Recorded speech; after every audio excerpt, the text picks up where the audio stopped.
dear viewers all over the world watching us on Facebook and on YouTube. Welcome to Fixing Nigeria with Pastor Sunday Adelaja, and my name is Anu Ojo. Thank you for joining us today. It's always a pleasure to be on your screens talking about my dear and beloved country, Nigeria. And if you're a Nigerian, this is the program that you want to listen to and you want to share with our fellow Nigerians, even those who are in Nigeria and those who are in diaspora. And of course, if you're not Nigerian, if you're African, everyone is invited. Even if you're Australian or you're Asian or you're American, because Fixing Nigeria, though, focuses on Nigeria, but what we're bringing out are principles of national transformation. We're talking about key values, strategies on how to transform any nation. And if you know something about principles, you know that principles are universal. So it doesn't matter where you are applying them. If you are applying it in America, if you're applying it in Nigeria, you get the same results. So principles makes life predictable, and principles make results predictable. So what we're sharing here are key principles that could lead or that will lead to national transformation. And we're learning principles, values, key strategies, and wisdom on how to transform a nation and how to bring civilization and development to any nation. So thank you once again for joining us on Fixing Nigeria. Kindly share this video if you're watching us on Facebook, on YouTube, or any other platform. Let's get our friends, our family members, and everybody, let's get them together and let's have another interesting discussion today. Now, today we have a very important and essential subject that relates with national development. Most people apply the principles that we'll be discussing today on just a personal level, but there's more to it than just applying the principles in your personal life. We want to talk about vision and foresight. They might sound familiar, but I'm hoping that at the end of our discussion today, we all will be able to see clearly the role of vision and foresight in national development. I'm here ready to learn, and of course, I'm not here along with Dr. Sunday, but before I introduce Dr. Sunday to us, as a common practice, I try to show our viewers a snippet from our last discussion. So stay tuned and let's have a brief look into some of the things that were discussed in the previous episode on Fixing Nigeria.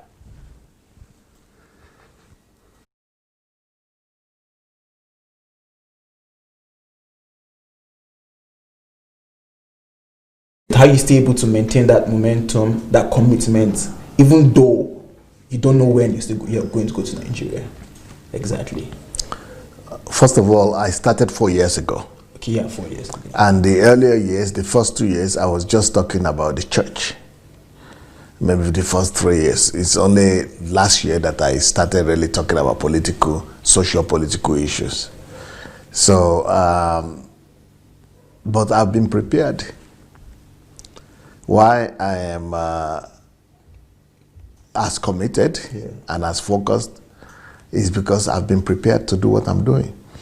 And this is the difference between what a lot of Nigerians do and what I do.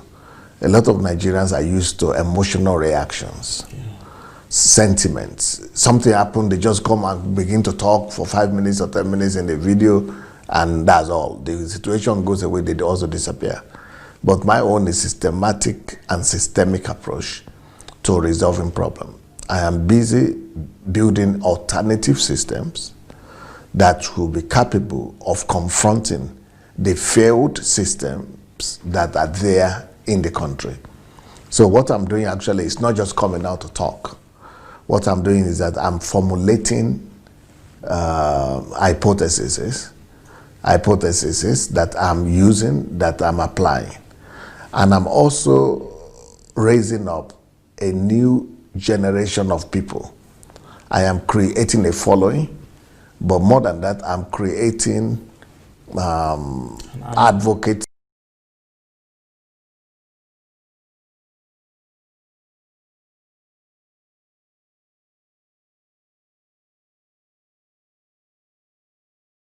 Let's talk about the negative effects of this pride and the arrogance of Nigerians to our nation and its progress.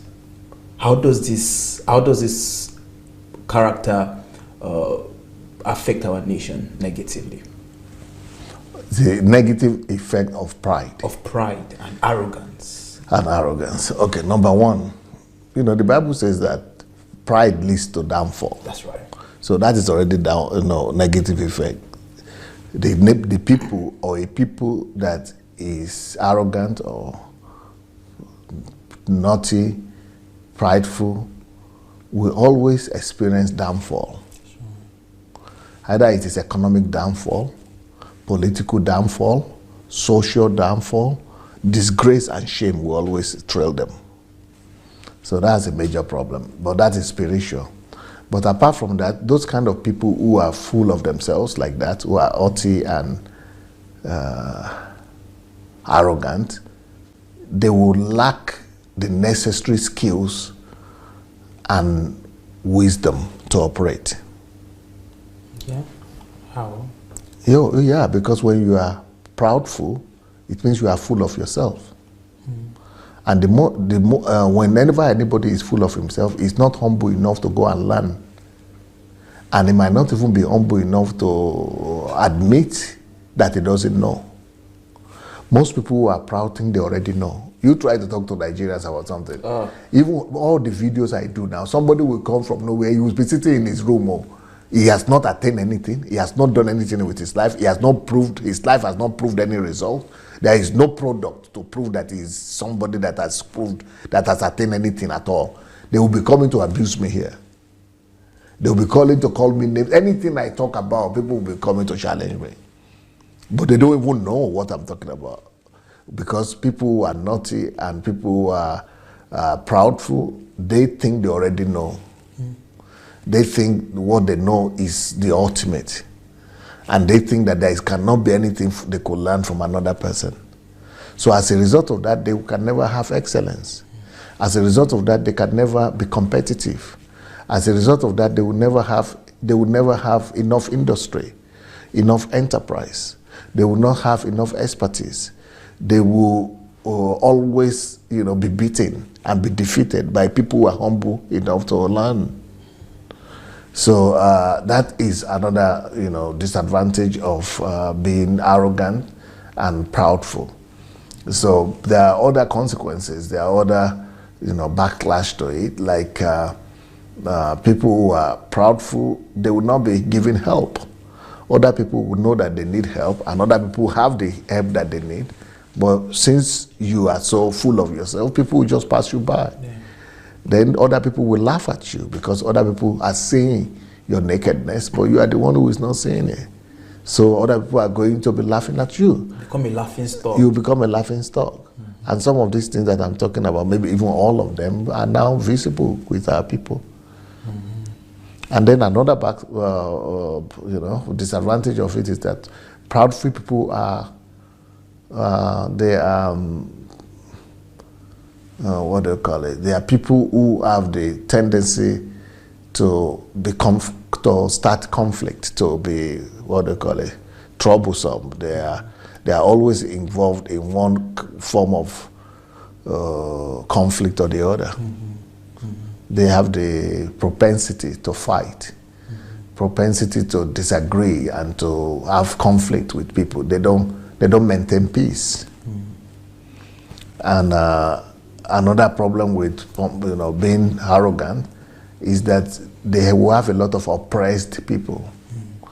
Because people who are successful, who are arrogant, they oppress other people. They want to be better than other people. So they have a lot of oppressed people. And that means they will also have a lot of people who are unsatisfied.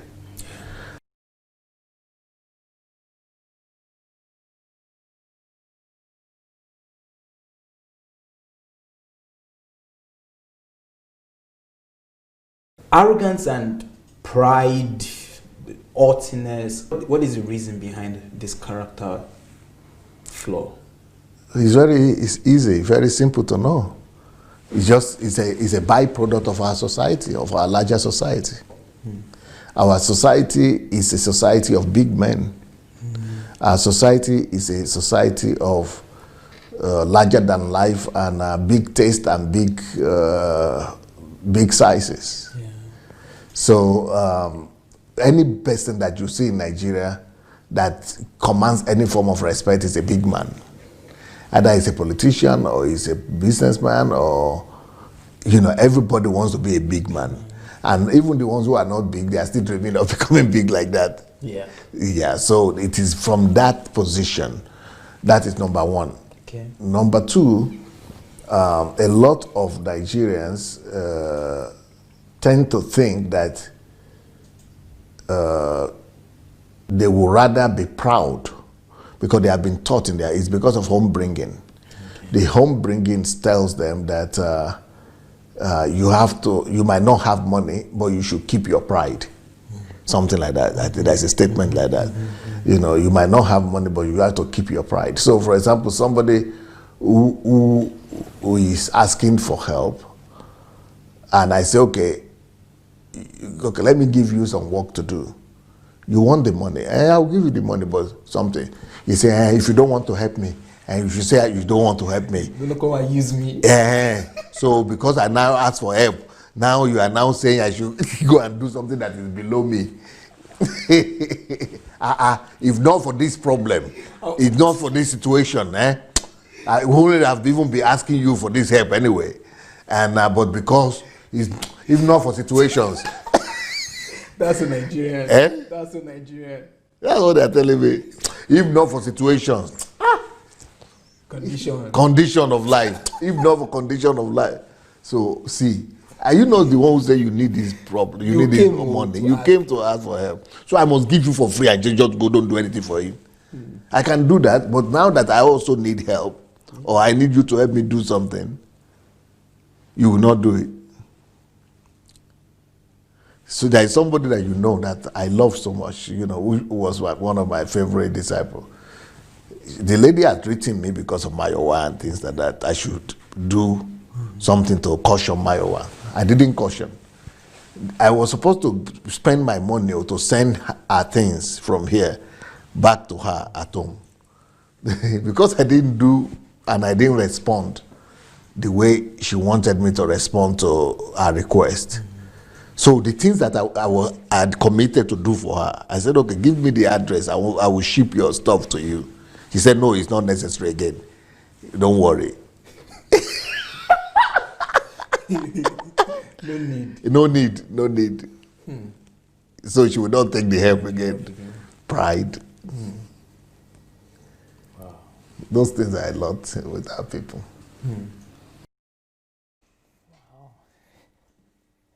Wow, what a discussion that was. No, I mean, it's something that we all have to really work on. And the funny thing about it is that there are many of expressions of pride that are very subtle that we don't know. So if you want to watch the full episode, the way to do that is very simple. The way to do it is just to go to YouTube, go to Dr. Sunday's YouTube channel. That is Dr. Sunday Adelaja. And just type in Fixing Nigeria. You'll see a playlist with all of our previous episodes. And then you can watch this episode and other episodes we've done on Fixing Nigeria. And I hope that you find it beneficial and you'll be able to learn one or two things. So today we have an interesting topic, and it is titled The Lack of Vision and Foresight in Nigeria.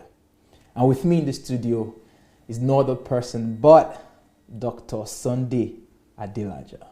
Yep. You're very much welcome, sir. Thank you. How are you doing today? How is everyone? Well, I'm doing good, and I want to hope that everyone is also doing great and safe. It's always a pleasure to be with you, Dr. Sunday. My pleasure. Thank you very much for the opportunity. We're talking about Nigeria again, and every week we're coming out with something different, and sometimes it's like, would we ever get to the end of this? Because there are a lot of things that needs to change. I believe we've not even scratched the surface yet. If we want to address not even the visible and obvious problems that are in Nigeria, but we're talking about things that form the character of Nigerians. And people might ask that why we're not talking about obvious reasons, like there's obvious problems. Obvious problems, yeah, better put, yeah, obvious problems like there's Boko Haram, that is disturbing us. Some of the politicians are corrupt, and maybe some people are lacking water. But we're talking about here issues that deals with the content of the character of Nigerians. Why is that important for us to address before we even talk about the obvious external issues in Nigeria? Well, first of all, the external issues are being addressed by everybody. Everybody is talking about electricity. Yeah. Everybody is talking about the bad government. Everybody is talking about politicians. Everybody is trading accusing fingers. Yeah. They trade insult and pointing accusing fingers. But what we have to do differently is to make sure that we are talking about those things that are very important but are being neglected. Because people and nations are great, not by the virtue of their wealth, but by the wealth of their virtues. But those issues of virtues are the things that people are not talking about. Almost nobody talking about inner content of an individual or of a Nigerian. And it is those qualities, those virtues of a Nigerian that are supposed to make him capable of building a better country. So if you don't have the content inside of him, he will not know what to do. So we want to underline those invisible qualities that determine and define a person, so that that person, after he's been built up, will now build a country. Beautiful. Awesome. Well, this is the process that we're in right now. And it starts with highlighting some of these qualities that needs to be addressed, the wrong value systems that we have right now in Nigeria, the wrong values, and we want to address them and prefer practical and strategic solutions to these problems. And today we want to talk about vision and foresight. As a matter of fact, the title is The Lack of Vision and Foresight in Nigeria. There's this book that we all can see on the screen. It's titled A Visionless Life is a Meaningless Life. Can we use that title for nations, where I just substitute the word life with nation, that a visionless nation is a meaningless nation? Yes. If a nation is without direction, it will come nowhere. So if you don't have vision, you don't have a direction. If you don't have a direction, then you don't have a destination. If you don't have a destination, then you are not getting anywhere. So you'll just be wandering in the same place. You'll be going through the circles. You'll be running the rat race as a nation. So a visionless nation is a meaningless nation, because you will not be able to make meaning of your existence as a nation. And then your people will be frustrated, just like we are seeing right now with Nigeria. Nigerians and the people of Nigeria are frustrated because we are not given by our leaders and our country some concrete vision that shows us our destination and the process of getting there, so that everybody knows where they are going, what they are doing, and what their nation is doing and where it's heading. And when that is not there, there is no progress anywhere. There is no forward movement. So because of the lack of forward movement, there will be no progress in economy. There will be no progress in politics. There will be no change, in the lifestyle of the people, and there will be no improvement in the standard of living. The quality of life will decline. There will be poverty. There will be negligence. There will be a kind of chaos, and it is that chaos that has now driven Nigerians to become frustrated, angry, and also become the poorest people by population. Mm-hmm. Wow. A visionless nation is a meaningless nation.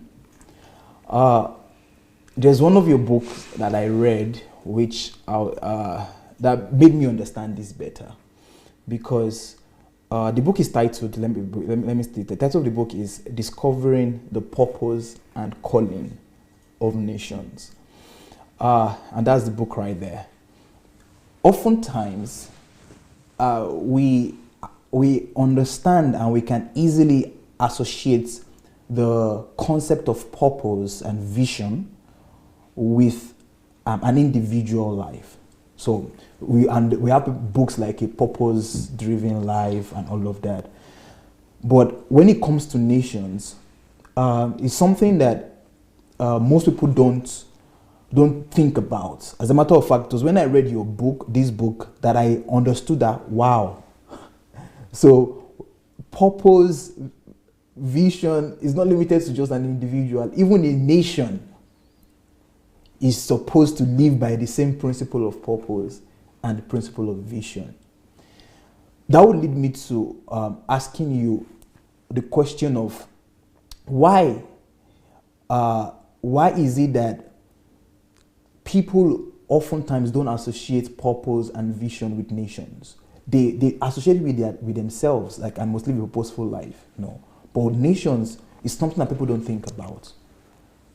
Yeah, because the big picture, not very many people see the big picture in everything in life. Also, you could say, why is it that people are preaching the gospel in such a way that they don't include the mindset of God and the worldview of God? Most of the time when people preach the gospel, you don't see the worldview of God because they don't have the big picture. It's always difficult for people to see big pictures. People always see fragments. So it's easier for people to see just fragments of things.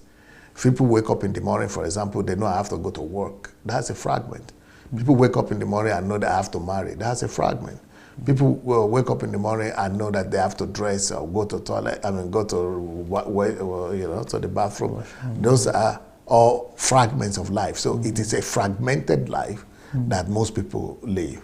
Even right now, when you begin to try to paint the big picture to them and begin to talk about nations, they will neglect those issues. They will be thinking about the issues that have relativity to them right now, that relates to them, that is causing them pain.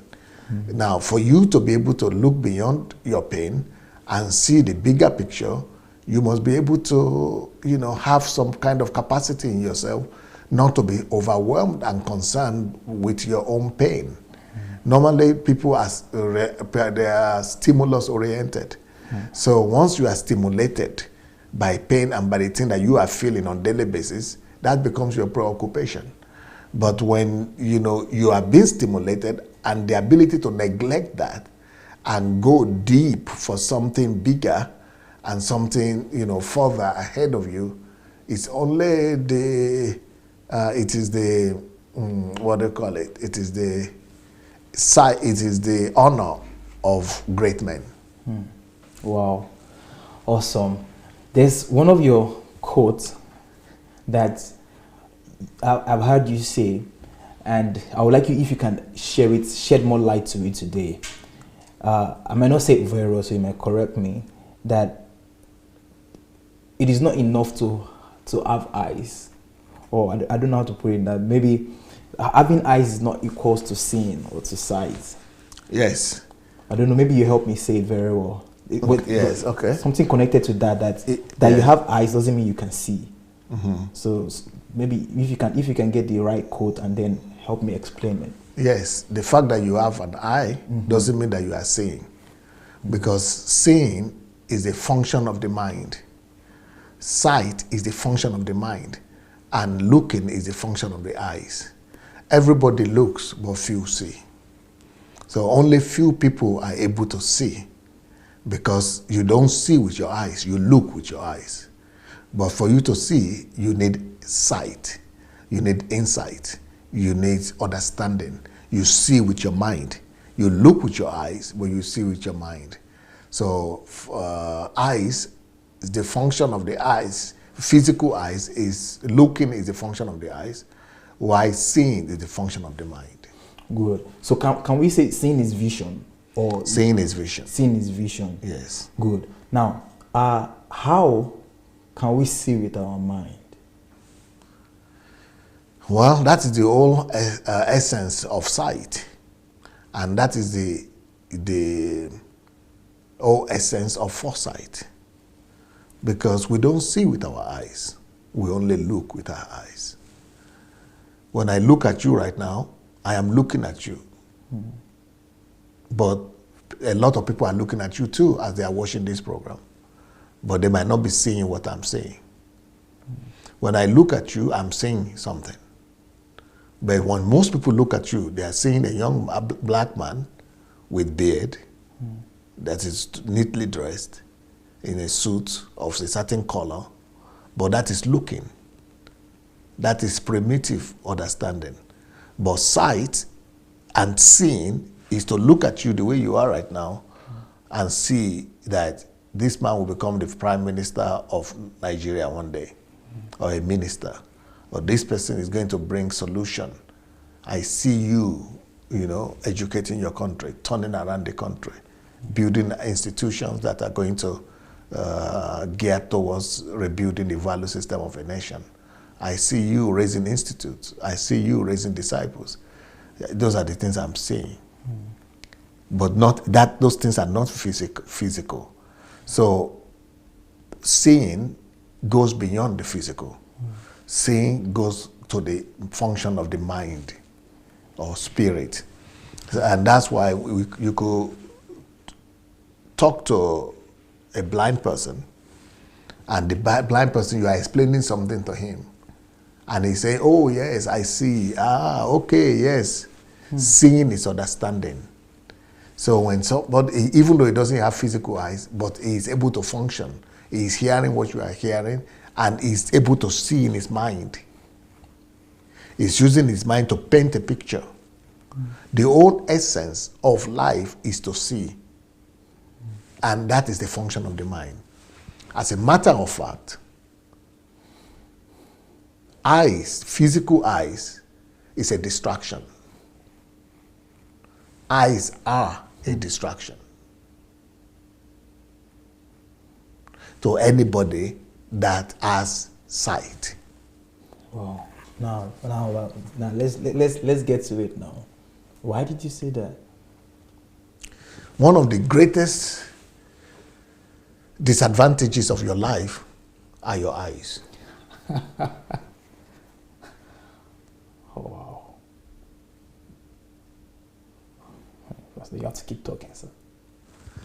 There was a time when I was thinking like you, because there was a time that I had issue with my eyes.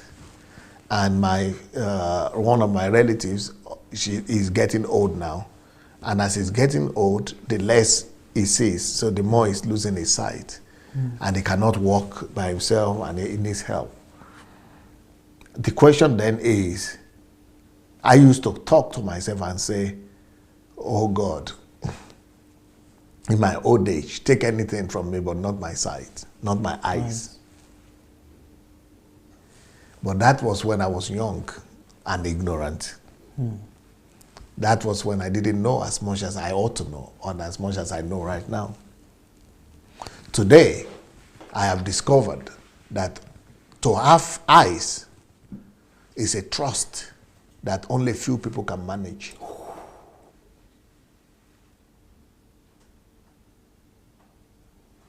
And most people don't manage it well. They abuse and misuse eyes. In fact, as a matter of fact, the eyes that people have is one of their greatest tragedies in life. And because of people's eyes, they cannot fulfill their purpose and their destination. Because their eyes makes them to see everything in the physical. And so they cannot see things that are not physical. For some people, it might be necessary for them to take away their eyes to begin to see things that needed to be seen. Because you have open eyes, you are not seeing the things that are more important in life. Because the most important things in life are not the things that are physical. But because you are focused on physical things, and you are used to seeing physical things, you miss out in life and in the essence of life. So you keep on passing by on a daily basis the most important things in life and the things that you are supposed to focus on and the things that you are supposed to get a hold of. But because it's not physical and it's not physically, tangibly visible, you're passing through life, spending 20 years, 30 years of your life on the earth, 40 years, 50 years, and you are looking for something that is not lost. Because you have eyes, but you don't have sight. You are looking throughout life, but you don't get to stop to see. So you are not seeing anything in life. So one of the greatest blessings some people could have in life is to be blind in the physical. Wow. Because when you are blind, then you could now come to the awareness that there is something called sight. So that blindness now will force you to now begin to make use of your sight to see. And then you could begin to be creative. Then you could begin to discover. Then you could begin to imagine. Then you could begin to dream. Then you could begin to create. But when you are having eyes, your eyes are running everywhere from morning to night, 24 hours in a day. So much that you don't have time to make use of your mind. I don't know if what I'm saying is coming across or it's not totally. These are, it's bringing a lot of things back to my memory because I read your book, Visionless Life is a Meaningless Life. And I remember reading this book, and at different points I was crying reading this book because many of the things, now I'm very sober now because I remember I read this book also in a very confined environment and like solitude. And at different points I was crying because some of the things you are saying there, they are in this book. But you know, just like you said, that when I was there, it was very real to me because there was no distraction. The only thing I could see was just the four walls of a room. So those things they were very real to me. The functionality of your sight came alive. But then, you know, when you come out of solitude and then so solitude therefore becomes one of your biggest blessings in life because they help to shut down your distractions. That's it. And when your distractions are shut down, then your mind, your eyes, the eyes of your mind come alive. Yes, and that's how it is, and that's how it was for me, and that's why I'm very sober because as you were speaking, I was just having flashbacks of my experience going through the book, and it really was real to me that these eyes that I have, it's really a distraction because as soon as I come out of solitude and then I'm seeing every other thing, you stop using your mind as you ought to use it because your eyes are distracting you. And I'm sure people need to read this book, and I need to even go back to this book to comprehend all of the things that you have explained. Because number one is that many of the things that you said are like just the sentence. For example, when you say that the eyes is a gift of trust that is only for a few people. And that most people that have their eyes, they don't know how to use it, and they misuse, and it becomes their biggest and it becomes their biggest tragedy. Tragedy, yes. Because what we term as tragedy, Dr. Sunday, is when you are blind. As a matter of fact, if a child is born blind, we blame God, and we talk to God as God. Why? Why will you give us a blind child? I mean, and sometimes some people even perceive it as maybe you are cursed or something. Those people with religious mindset, and so, and if we see people that are blind on the streets too, or we see people who are blind anywhere, what we call them is that they are disabled or dysfunctional. But now, based on your explanation, it appears that they are the ones even more functional than we who have eyes. Well, who don't know how to use them. No, well, it depends on what those people are fed with. If they are blind and they are in the environment of people who think that is a tragedy, they would also could begin to believe them. So they have a treasure that they don't even know. They would might not know that they have a treasure. Somebody needs to open their eyes and let them know that they have a greater advantage than people who see. Wow. It's the same thing like people who have autism. And I think maybe this might be a good thing for a good section that we might need to cut for people who have autism. Because a lot of children right now are being born with autism. Well, as you know, it's like what you said. Most people are thinking that it's a tragedy. Yes. Well, you could see it as a tragedy only if you don't know enough. If you know enough, you will discover that autism is a blessing. So what is autism? Autism is when a child loses some of the natural functionality of the body that is natural for normal human being. So there is a blockage of some areas of life in that child, but there is a purpose behind it. If any child is having autism, it is the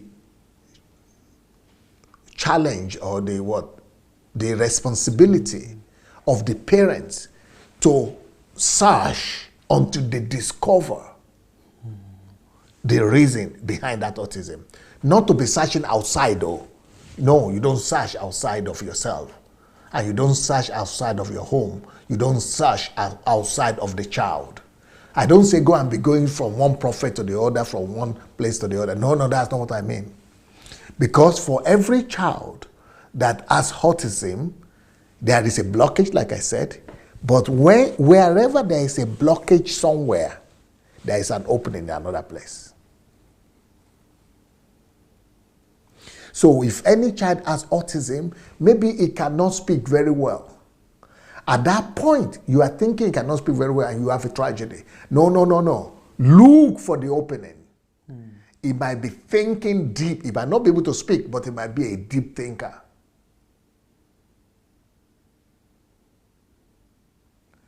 Now, it might be unable to do the normal things like playing around, running about. He's not controlling his environment. Because God is trying to tell you that his strength will not be in the environment, but will be in the inner world. For example, there is a child recently that was demonstrated and shown in Nigeria that he could tell you the calendar of any year. So you could tell him what day was, you could just say 1786, 9th of January. It will tell you what day it was. Say it was Saturday. You could tell him, just mention any date. It will tell you the thing. And but on the natural, He cannot play. You can't see him running about, playing with other children. He has dysfunctionality in that area. It's not social. So the parents might say, oh, we are in problem. He cannot play with children. He's strange. He's this. You have to be with him all the time. He's losing and whatever. Because there is another thing you have to look for. But unfortunately, these children the parents of this child didn't even discover this. Thank God that they were lucky enough to come across he was lucky enough to come across a teacher in school who discovered that. There is another boy that couldn't read or write. They were struggling to make him read or write. But they didn't know he had a photographic memory. It was only when he was 30, over 30 in England, that they started noticing that he was drawing. Because they were not taking him out before. Because he couldn't, like he's a disabled person. So, but when they took him out one time, he came back home and drew the whole street, where everywhere they were taking him to. He drew everything perfect with the numbers. Later on, maybe you will see it on YouTube. They took him on a plane and flew all over England. They flew all over England, and he will be looking from the helicopter. From the helicopter, he will be looking. When he came back, he drew the whole city of London. They did it. He drew the whole city of Paris. They took him to Japan. He drew the whole city of Tokyo, just by looking. With all the street, you will recognize your own street. But because of this disability, whenever something blocks, something opens. Now they call them savants. So those are the savants. And the savants are these people that have, there is another boy that he couldn't even brush his teeth. From childhood, he couldn't brush his teeth. He cannot dress himself. His own autism was so bad that the father had to be brushing his teeth, dressing him. It could take forever for him to raise his hand like this. But one day they discovered that he was taking books. He would be looking at books, but they didn't know what he was doing with them, because he would take a book and in less than 30 minutes, he would just close it and put it there and take another book. But they didn't know that in 30 minutes, he reads a book, a whole book of 300 pages. And by the time he finishes reading it, the father, only when he was 30-something years old, the father discovered that everything he has been reading since 5 remained in his memory. Wow. You can ask him of any events, he will recollect them for you. Wow. So when you see, there is another one in England. In school, he couldn't go to school, he couldn't function. They have to be walking about with him and something. Then they discovered when he was in his 20s that he could do calculations faster than calculator. So when there is blockage, and the scientists started studying them, all these savants, and they came to the conclusion that because of the blockage, they are not distracted on everyday activities like everybody else. Everyday activity is a distraction for all of us. The reason why they have all those genius, it's not that they were given by God, though. All of us has it. But because they focus just on one direction that is functioning, that thing just exploded. All of us had that ability. That's the ability that Adam had when he was naming all the animals. Because the focus was laser straight. That's why he was not forgetting the name of anything and coming up with new names. There are people like that today. But the thing that helps them is the autism. And what we call tragedy. Is actually a blessing in disguise. Because we are too distracted. But they are not distracted by anything, by normal things. They just have one area of their life that is super functioning. Because all other things are blocked away. So they can focus on that. Particular one. Wow. That is amazing. So they keyed into their sight because they are outside, something has been distracted, that has been blocked. The distraction has been taken away. Beautiful.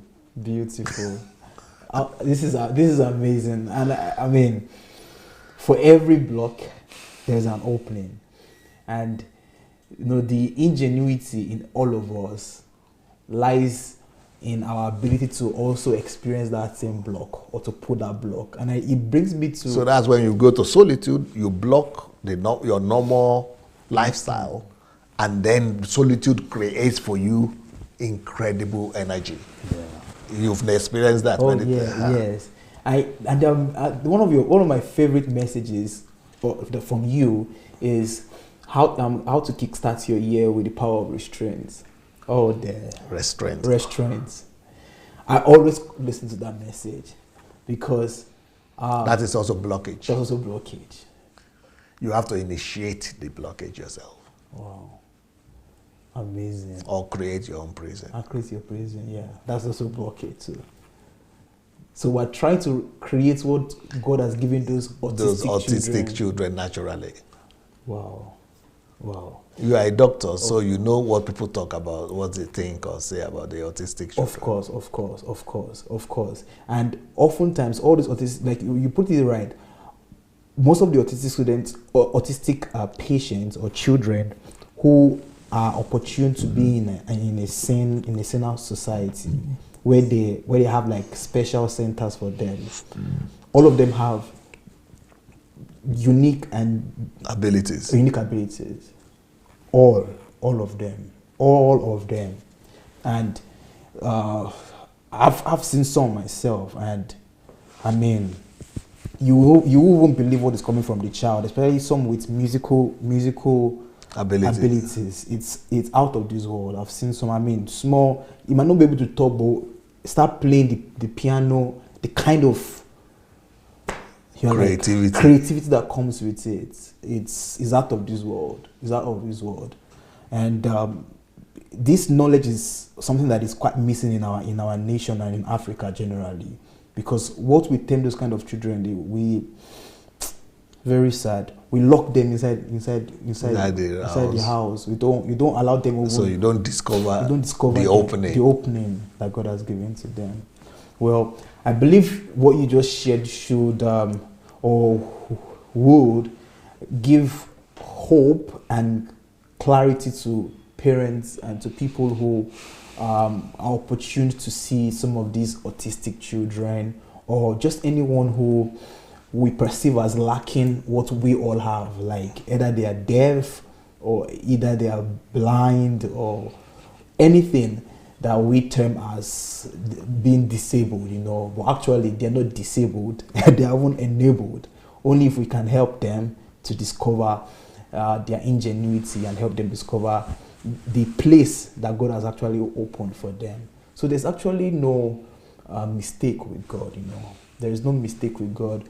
We just lack understanding. That's it. If only we can understand, then we'll be able to see God's wisdom in everything. No mistake in nature. Yeah, no mistake in nature too. Awesome. Well, let me speak to our viewers very quickly, and then I'll continue with our conversation as regards to nations. This book that you can see on your screen is titled Nigeria and the Leadership Question. This is one book that everyone who is desirous of societal transformation and national development, this is a book you have to read. We've had reviews from people who are not just Nigerians, but we're talking about people who are from diverse nations. They read this book, and it was quite clear how and why nations are the way they are, and how to transform any nation. If you're a Nigerian, I'm sure that you're used to the rhetorics that our biggest problem is with our leaders. But here, Dr. Sunday is exposing the reader to something that we don't pay attention to, and that is our value systems. So do well to get this book. It's available on Amazon Kindle Unlimited if you're a subscriber. And if you're in Nigeria, you can get the book on Okada Books, or you can get it on dsabooks@gmail.com. dsabooks@gmail.com. Let's see the next book. The next book right there, this is the book that you have to read. A visionless life is a meaningless life. And no, you just have to read the book. I don't want to say much. Just get this book and read it, but try to also read it in a place where you won't be distracted, so that you can use your sight and not just your eyes to look. Let's see the other book on discovering the purpose and calling of nations. If we have that, that would be great. Or some. So this is, I call this book the Bible of Nations. And why? Because, you know, the Bible is a holistic book that talks about everything that we need about life, and but here in this book is everything a nation would need to discover their purpose, their essence. The book is titled Discovering the Purpose and Calling of Nations. You might just read this book and discover your own calling or your own purpose for your nation, as it was with me. So I want to encourage everybody, anybody who is interested in their nation, to get this book. Buy it for yourself, get it for your family members, get it for anybody you know who is in political office. Just help people to come to understand that their nation is not by mistake, but there is a call and a purpose for every nation that we see here on earth. So we're coming back to the subject of vision and foresight. And at this point, I want us to take it to the place of nations now, all right? So let's talk about vision and foresight with nations. But before that, is there a difference between vision and foresight? You know, vision is foresight. Vision is foresight. Mm-hmm. Foresight is vision. Okay, so it means the same thing. That means Yes. Awesome. That means we're on the same page there. So let's bring Nigeria into context.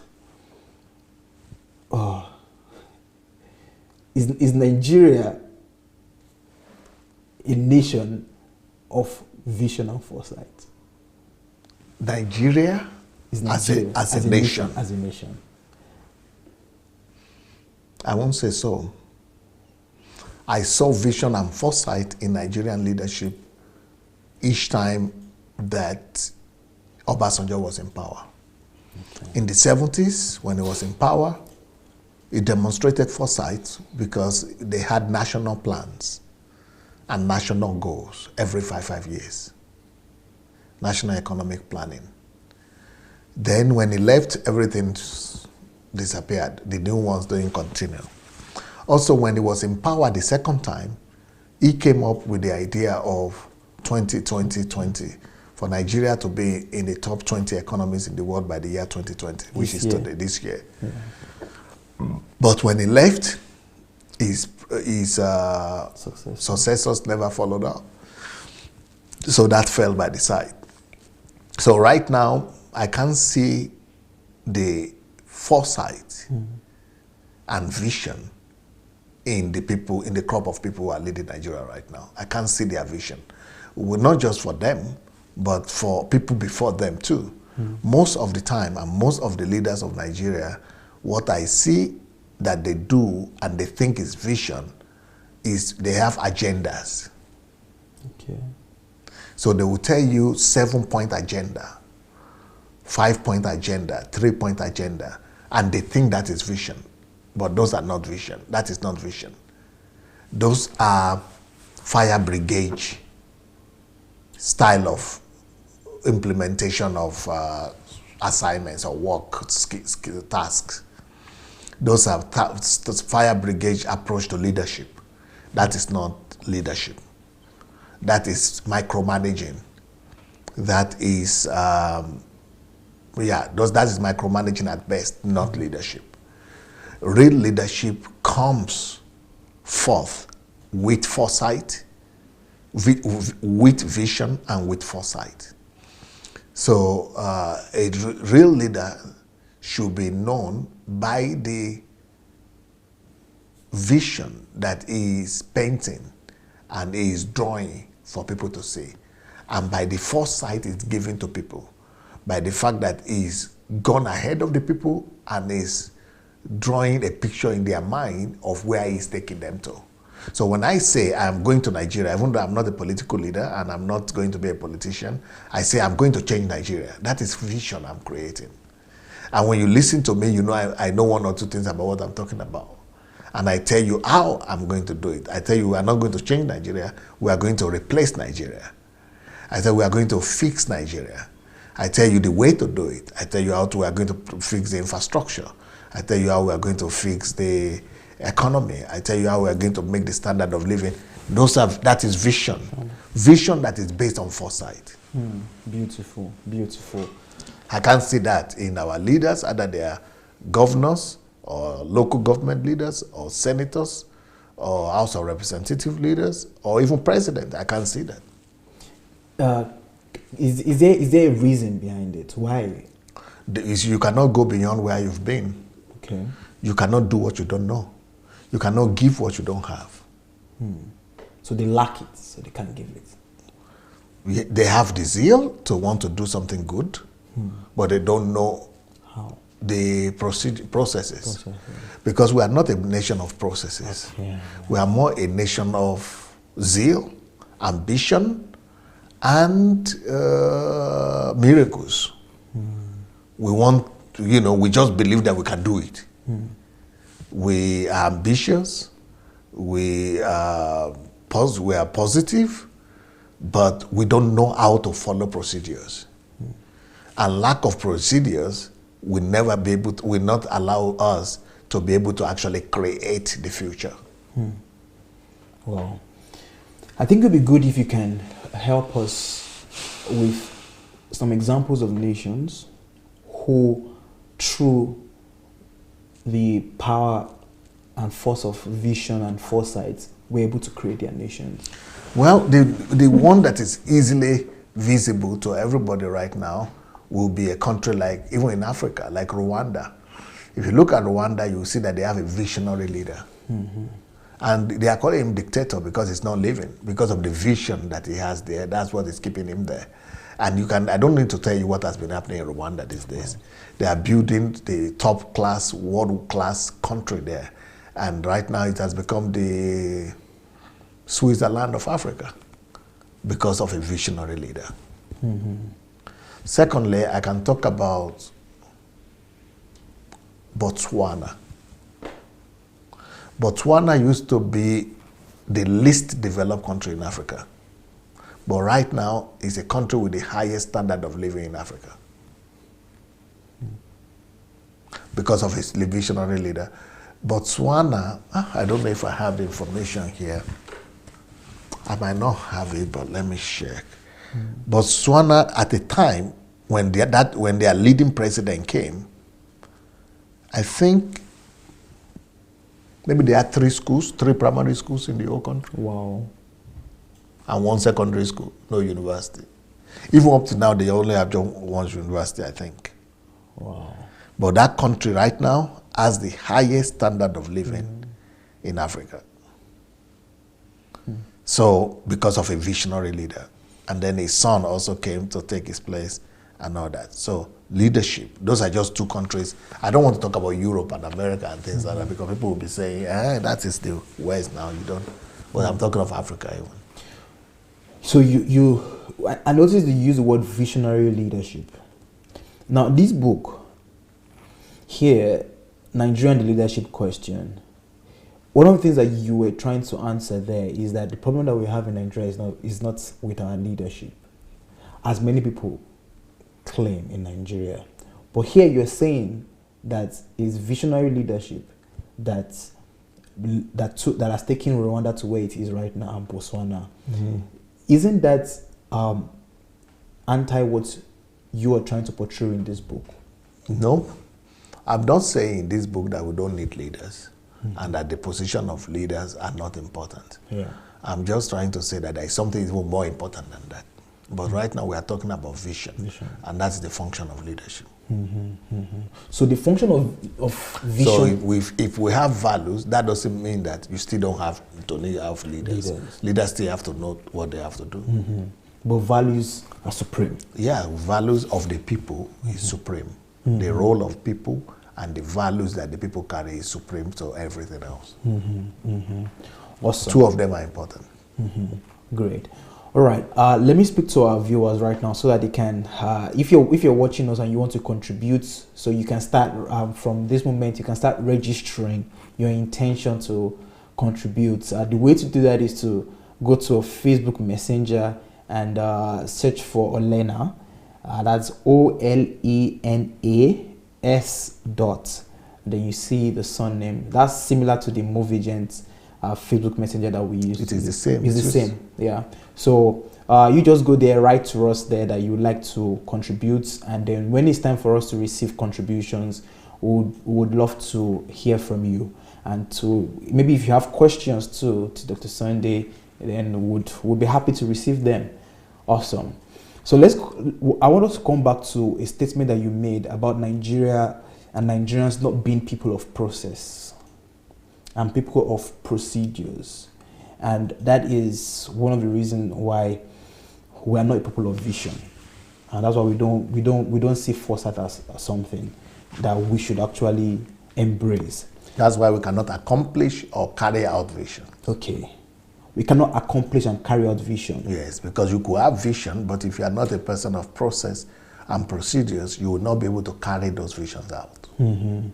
So the process and the procedure is for the fulfillment of the vision. Yes. All right. But then for the development of vision itself, yes, what is it that Nigerians lack that we don't develop that vision? You need the understanding, and you need somebody or somewhere, somehow, you need somebody to be able to paint the picture of the future for you. And you need to learn the ability, or discover or learn the ability of mind mapping. You need to be able to know the ability of, or learn it, or be taught of how to, map the future in your mind. Do you want to talk a little about that? Or people should go do their research and do it. Mind mapping is just the same thing as vision. It's the ability to create something in your mind. Use your mind to create. That's what the Bible was saying when the Bible says that every house is built by wisdom. And it is built by understanding. So it is the ability to build something is what we are talking about in your mind before you see it. Like this house that you are seeing right now, there was somebody that had it in his mind as a project, and then submitted it or committed it to paper, and we are seeing the diagram. So that kind of diagram that you are seeing now, if he didn't have it in his mind, we would have been able to draw it. So also, every one of us, a real visionary, should be able to see diagrams and pictures of the future of what he wants to do and the things that are to come in his mind first, before he commits them to paper and before the implementation through understanding. Wow. And that's the reason why you said that you're living for 300 years. You got it. Wow. Awesome. Awesome. Because wisdom is the ability to see. To see. But you don't see with your eyes. You see with your mind. It brings to my mind the wise words of King Solomon, that the eyes of a wise man is in his head. Yes. That the wise man has his eyes in his head, and that's his mind. Yes. That's deep, really deep right there. I want us to talk about the role of education in developing vision and foresight. What role does education and the educational system play in our discussion of today? Education, I don't think in Nigeria there is any school that is teaching vision or foresight. That is the tragedy of the kind of education we have. Because the kind of education we have right now is just doing what people give us to do, what we are seeing other people do. But education is actually, if education could be geared towards helping people to develop sight and vision and foresight, that would be a very dangerous education. Wow. Dangerous to ignorance. But the way people go to school, really, is not to develop foresight. People go to school to just study something in their head and then give exams and then get a job. That is a tragedy right now. That's what we have.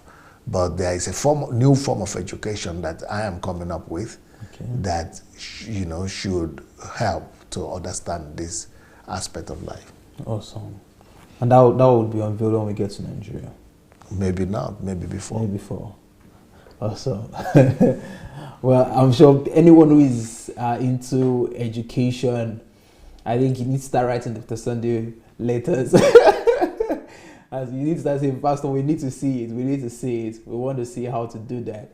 Because I want to believe that we need to start doing that. We need to infiltrate our educational system with all of these things we've been talking about right from day one on fixing Nigeria.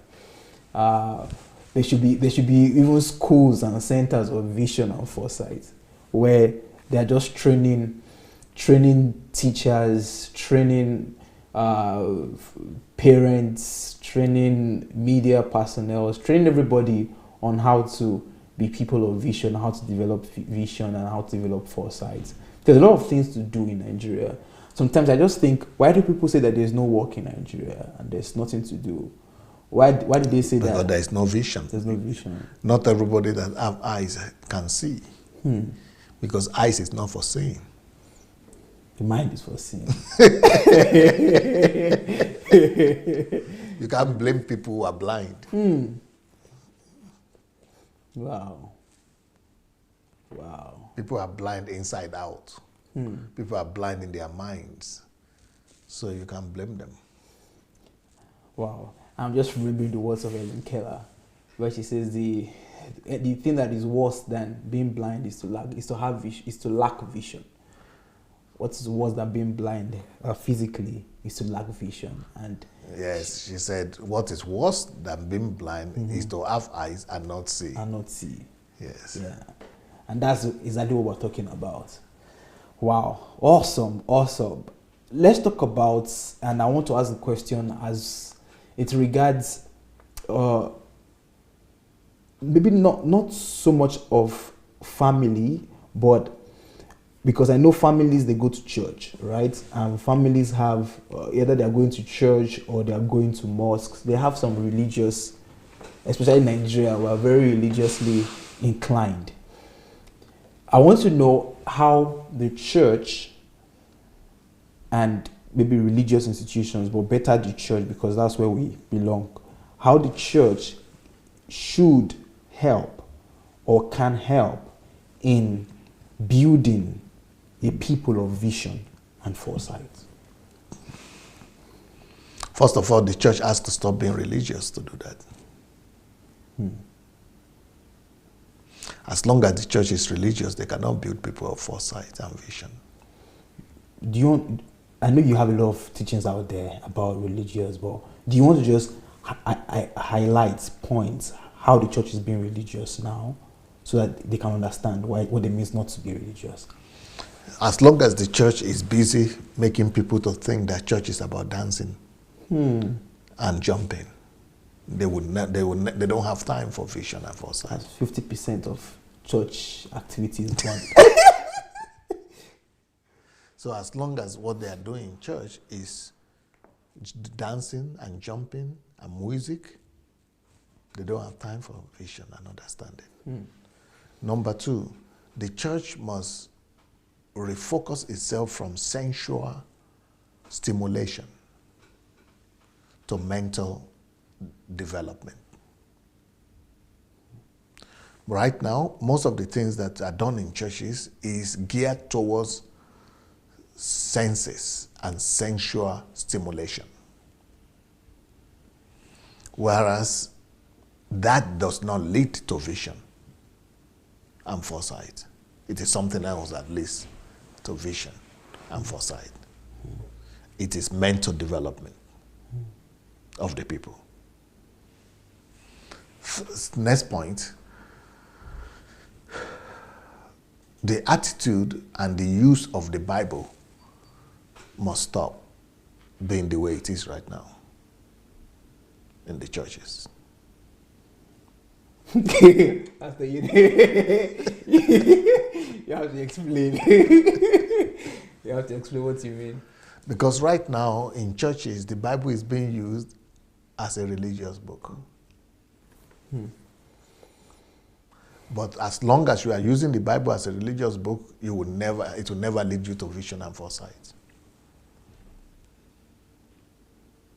But religious book, you mean people are just using it to preach or just to read for? Yeah, any way you can think that people are using the Bible that is religious. That's what it is. That is religious. Okay. So how should then the Bible be used? Yeah, that's right. So the Bible should be used or people should be taught.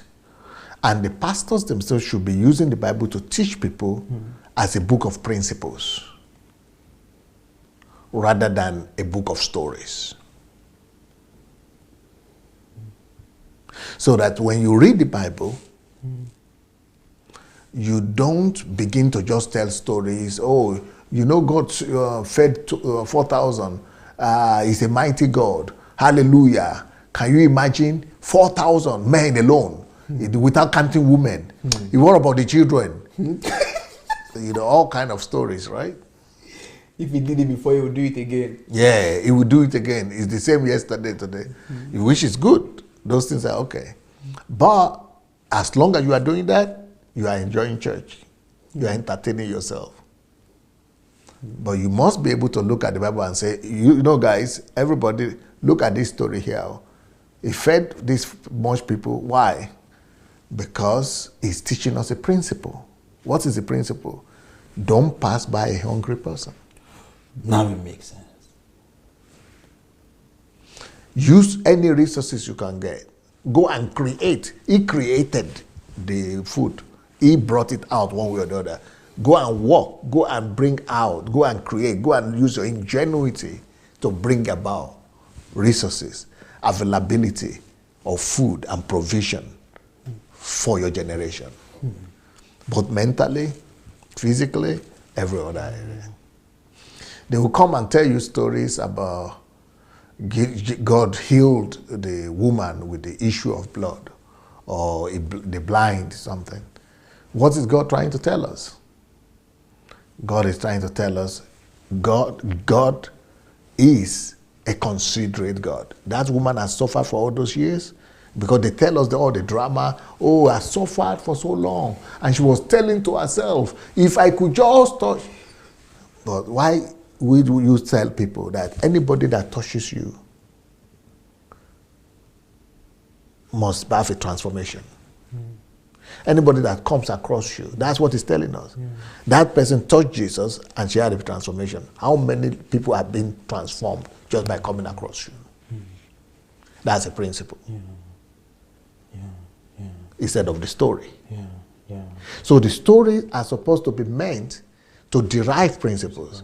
Then people will have vision. So if he just touched the hem of me, I've been hearing of that hem of his garment, hem of his garment. Now I see the principle. So it's about me. That anybody that touches me, anybody that comes across me must have a transformation. Now I have a vision. That yes. He fed the 3,000, 4,000. So I must have resources. I must think of ways to be able to meet people's needs around me. Nobody must be around me and be in need. Africa is my home. I have a vision then. Nobody around me must go to bed unfed, hungry. That means I have a vision. You see. That's right. They said, oh, he was caught in adultery. She was caught in adultery. And he said, anybody who didn't sin, go and say. So what is that principle? Don't condemn anyone. Cover for people. Protect them. Principle. I have a vision now. I want to protect people and become an agent of protection rather than condemnation. Wow. So these are the ways the church could begin to, help create vision and foresight in people. But if you are teaching them all about emotions, they are not making use of the functionality of their mind. They are not seeing. They are just walking. You are paying attention to their emotions, your stimulation. They will depend all forever on stimulation. Their instincts and their reflexes. And the instincts and reflexes. And those are the lower characteristics of human being. That is not the main characteristics of human being. Those are not the main features of human being.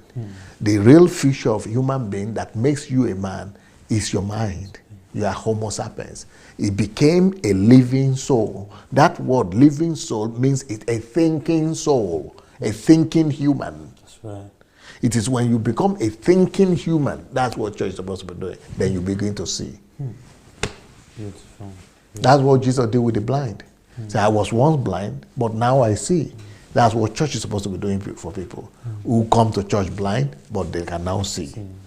But right now, churches are a congregation of the blind. Wow. It's not a place where they are opening the eyes of the blind. What we are doing now is opening the eyes of the blind. But they are still looking for emotions and still looking for anointing oil to open the eyes of the blind. But the greater opening is the opening of the eyes, not of the sight, not the eyes. Awesome. Wow. You said, I don't know if this is just an offshoot from your very first point, that the church has to cease from being religious. Yes. Yeah. And you told me to describe what it means. Yes. So I described for you. So I'm not saying this is from just point one. So is there still more? Yeah, no. I've already. That's it. Yeah. That's a breakdown. That is how the church. There might be other ways the church could help. Yeah. Can help. But this, if the church can even fix us this one, if the church can begin to address just this one that you mentioned, we will start seeing the changes in the body of Christ. Amazing. Well, I saw that people like Israel Balogun started to do things in this area, talking about science, talking about trying to open the eyes of people, but it's been fought tooth and nail. They'll fight you back, front, left, right. Because why people we believe in superstition, we believe in and we believe we know. Nobody can correct us. All right. Well, dear viewers, at this point we are ready to receive your calls. You're ready to receive your contributions. The way to do that is to go to Facebook Messenger, search for Olena. That's OLENA S.Stebelska. So search for us on Messenger. Write to us that you like to contribute, and would be happy. What is the picture there? It's a lady, a Ukrainian lady. Yeah, but is it she's the one? Yeah, she's the one there. But she has two. Which one in particular is the one? I know the one that we're referring to just is with Olena S. Okay, the other one is not like that. Okay, it doesn't have S. Doesn't have S, yes. Okay. So, but this one is with OLENA, then S. You cannot change the photo to put move agent photo or DSA photo. Okay. Maybe we'll try to see if we can do that. Yeah. All right. So, I'll just quickly go through the books once again for just in case you missed out. We have a caller already. Okay, then let's receive our caller. Good evening, caller. Hello.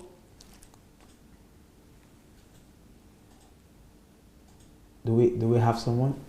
Hello. Hello. Bonjour. Can you hear me? Yeah, we can hear you, Mr. Innocence. Bonjour. Come on. First of all, I want to compliment you. Anu. All right, sir.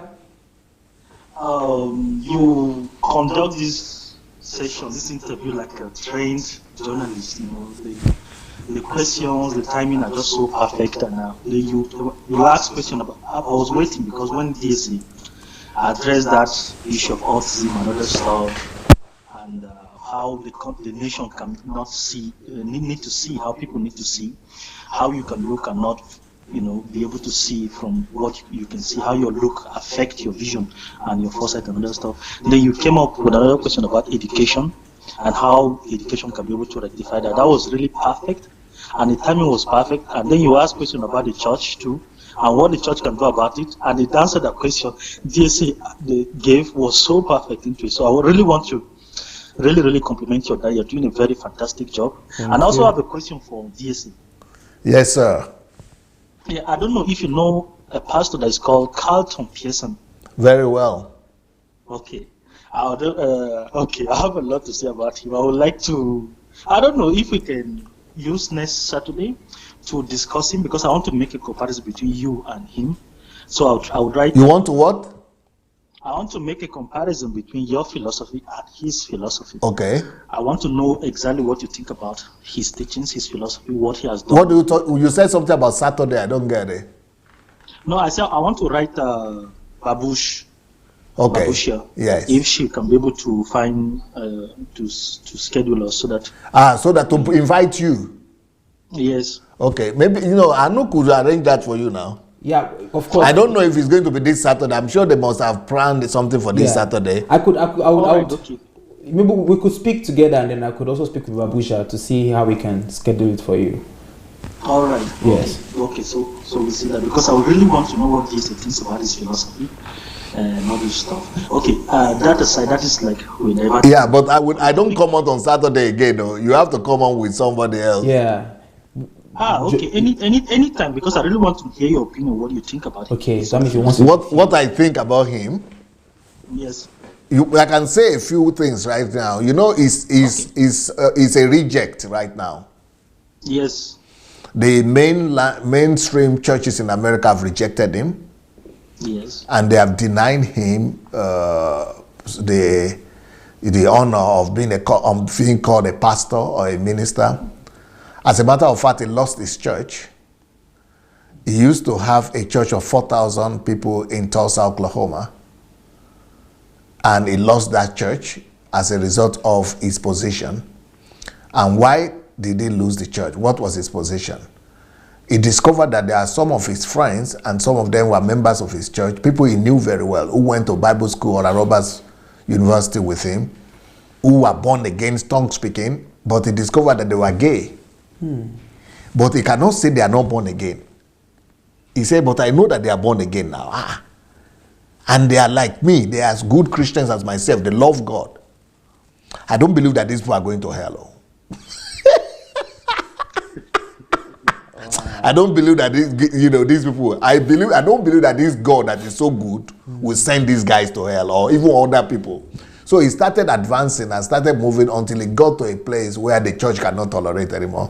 When he said, they call him universalism, his doctrine, that everybody, God has redeemed everybody, that Jesus has redeemed everybody, and that this good God will not send anybody to hell. So that is why they rejected him. Maybe there is a particular part of his doctrine that you want me to focus on. Yeah. Yes, I've been following his teaching recently, and things are getting really weird. I think he is an agnostic right now because he has deflected. I don't know. I didn't know he has reached that level. Yes, I follow him. His teachings are completely just different right now. In short, he has a different vision about what God is. He has diverted completely from completely from the vision of how God is. Angels. He's now what I describe as humanist. Just love. He preaches love. The world is open for everything. He said, just do good. In short, he just wants people to abandon completely religiosity, Christianity, and all that. In fact, he's saying that God, that was a word he used, and he was describing God as a transcendental energy. If you remember, in one of our programs, I used that same word. When I heard that, I was shocked. I said, this man, he don't reach another level. So that was the reason why I got really curious. I kept following his teaching, his works, and everything he was doing. So I say, okay. So right now, I'm trying to see. So I don't know, maybe if you will take your time to study him, his recent teachings, so that you will make a commentary about that, because I got really confused. How can a pastor, what kind of revelation he went through, because everything he was saying, I saw myself, my life, what I went through myself personally, the cognitive dissonance I faced, the fight I had with so many religious doctrines and other stuff, to the extent of I was even being trained to become a pastor, and all of a sudden I started having problem with all these things, the religious teaching, the confinement, the doctrines, all those things. People that know me are shocked. My parents, everybody, they are not even happy with me. But I feel this peace in my mind. So long as I'm not harming any person, I'm not drinking or smoking or taking drugs. I know I'm a very nice person. If you come around me, I can treat you nice. So this is what I want to. I don't know if you can go through his recent teaching. I'll make collection of his videos, some of the remarkable things he said. about Christianity, about his own vision of God. And I will send the video to you so that we can play. You analyze his work and what Christians can think about it, because he raised up very pertinent questions, very strong questions that challenge a lot of doctrines in the Bible. Yeah, I will be interested to see what he's talking about these days. Okay, that aside, let's go back to the main topic. Yes. Thank you so much for bringing this topic, because I learned a lot from it, and I hope people that are watching, the families, members, children, mothers, will learn from this, because I just want to share a brief experience. Just speak louder, sir. Yeah, okay. I say I'll be quick, I'll be fast so that other people can be able to come in to contribute. I started reading at age 15. Started reading? Yes, I started reading at age 15. When I tell people, they don't believe me. But my parents, my mother are witnesses. They witness all those things that I went through. Because I thought my own was bad. But I started reading at the age of 10. I started reading at age 15. And it took me only 1 to 2 weeks to start reading. When I started reading. When you did what? Remember, it took me 1 to 2 weeks to start reading. When is to start reading? Okay. To start reading. Okay. Yes. So I found myself in a position where I'm just giving this story as an example of what really happened. So I found myself in a position where your voice is fading, Innocent. How about now? You might have to speak louder. Can you hear me now? Yes. Okay, yes. All right, okay. So I found myself in a position where I was being mocked, I was being laughed at by my friends, by my family, by relatives and other stuff, because I couldn't read. My result was always poor in the school and other stuff.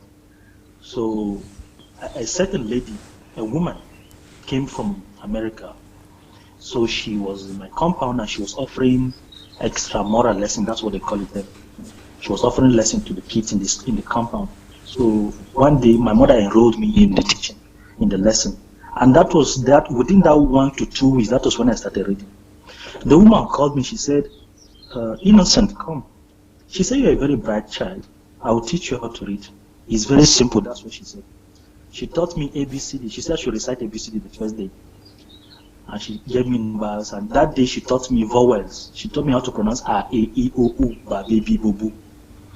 That she taught me those words. The next day I came back, around 4 p.m., she showed me how to join 2 words, vowels and consonants, to bring out the sound to be, me. All those things, she taught me those words. The third day, she taught me how to join 3 words to give me 3 sounds. She taught me and, to. Your word is fading. Your voice is fading sometimes. Okay, I don't know why. How about now? Can you hear me? Yeah, when you say something, sometimes it's loud, but then it goes down again. Okay, how about, is it clear? No. Oh, what can I do? Are you using a device like earpiece, Bluetooth? No, I'm not using a device. It's just my phone. I wonder why the sound is fading. Yeah. How about that? Is it clear?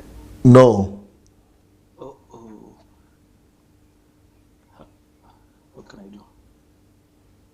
Okay, just keep on talking. Let's see. Okay. Just make sure you loud, you scream. You have to shout. Talk louder. Okay, is it clear now? Yeah, very good now. All right, okay. So she taught me how to pronounce 2 words, me, you, and other stuff. And then the next day it was 3 words. And then she taught me 4 words. Every day she taught me how to join 2 words. And she would give me 40 examples to go and memorize them back home. Before you notice, after a week, I started reading already.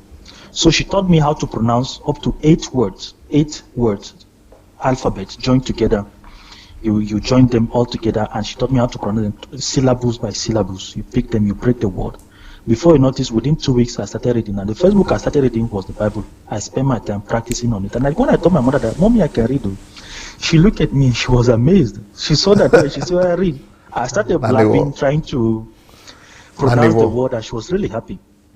So this example I'm giving explains a lot of things, because I had a brother who was very active in the school, and he wasn't very attentive.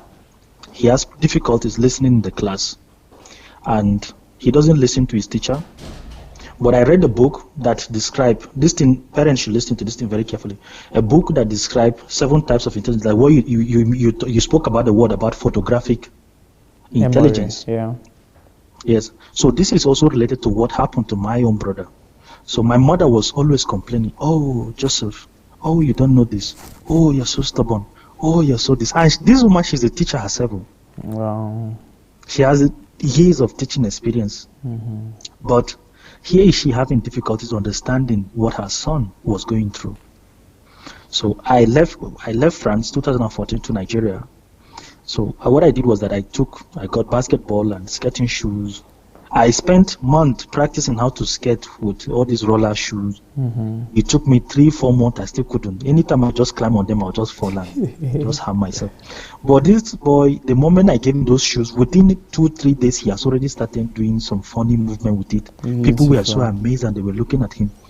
So this is a child who has kinetic intelligence. That's what they call it. Yes. So there are 7 types of intelligence: the visual intelligence, the auditory intelligence, the kinetic intelligence, and different emotional intelligence that comes with it.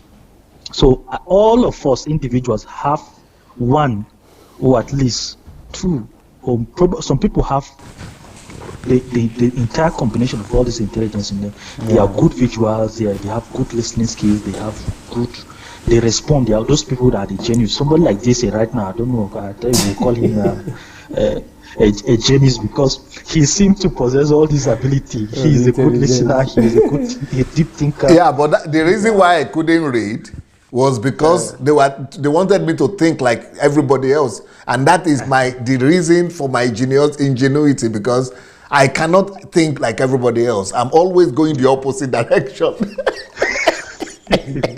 But now I discovered that it's my greatest strength. Oh, you see. I don't like people to tell me, this is ABC. So ABC, and that is it. I have to find out why, how. Why, exactly. That's why I didn't like formulas. When I discovered in mathematics, I was running away from mathematics because I couldn't get the key. I couldn't get it. Because whenever they teach us mathematics in the class, I used to think that those formulas they use to give us as example, that I have to create my own formula. That is what I was thinking. So I was always failing because I was always trying to come out with my own formula.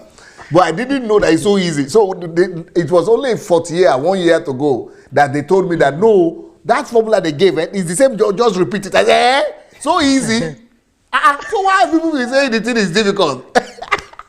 I thought I needed to create my own formula. That's the way my own mind works. You don't get Sure. So when I discovered that it's just repeat, I said, then this is too easy now. Then that's how I became the best again in mathematics. Wow. You see? So that's it. That's exactly what happened to me too. I had difficulties with maths. I hated science subject. But today, I'm surprised with what is happening to me. I'm studying physics, chemistry. I'm locked up in my room right now for almost 20-something days right now. I'm not going out, reading, researching, science subject, biology, astrology, and what am I saying? Astrology. All these, they are, yes, they call them, nature. No, apart from nature, I'm talking about this aeronautic stuff. Okay. Aeronautic stuff. Not astronomy, astrology. Yeah, astronomy, exactly. They are 2 different things. Yes. Let me not mix them up. So studying, and I noticed that I'm passionate because I'm studying them to provide a solution, a particular solution to the African continent. So it's no more about studying anymore because somebody is obliging me to. Sure. It becomes now a passion. If you remember the last program we did the last time, it was about satellite. Yes. And satellite stuff. This is something that I will never think about it ever in my life. But why am I getting so interested in it right now? Because I'm passionate about solving the African problem.